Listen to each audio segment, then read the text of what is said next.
ago, I watched a VR documentary called After Solitary, and this has completely changed the way that I look at prison system. This is Kenneth Moore. He was in a prison for almost 20 years of his life, and ever since he got out, it's been a lot of struggle. And I can tell you all about the struggle that he went through, anecdotal evidence, and statistical research about prison system, but this still may be different from you sitting in that VR headset and watching the movie yourself. Because the VR headset actually allows you to literally feel all your forces, all your senses to be in his shoes for the duration of that 10 minutes.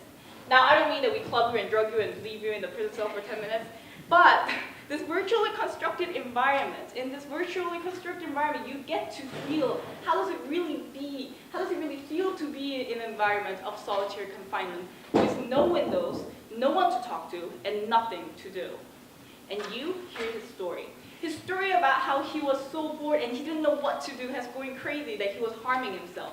That he so deprived of a human connection of any sort that he actually acted out just so he can have some human connection, despite the fact that connection in this case was prison guard coming into his prison, beating him up and tying him up to the bed. The reason why I was surprised by my change of mind was this. I already knew the knowledge that was capable and that connects me to the person's situation. I knew as a psychology major what it means to be a sensory deprivation, what it means to actually be in a situation where you can't talk. And rehabilitation is probably a better way to go because they're that much less likely to come back and commit the crime. But despite knowing all this, all these knowledge in my head never actually made change of my heart until I was in the jail cell with him. In this VR documentary, what's it about this VR that actually makes you feel that way, that makes you put him into someone else's shoes? Now, this is some research, the hot button that a lot of people are talking about.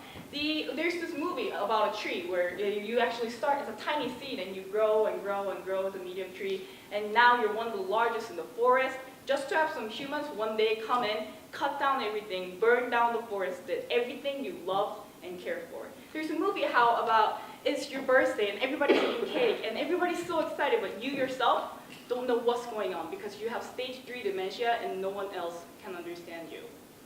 So can the VR actually be key of the empathy to the new world that we're facing right now, to bring back together the bipolarized world that we are so unconnected to? Regardless of what the research says, and so far it's been about actually story. That story comes together because I just told you a story about Kenneth Moore with my mouse, with no technology whatsoever, but you all at that moment felt something. So maybe with the technology of VR and implemented correctly, we can crack the code, one of the strongest forces that connects us together, the empathy. Thank you.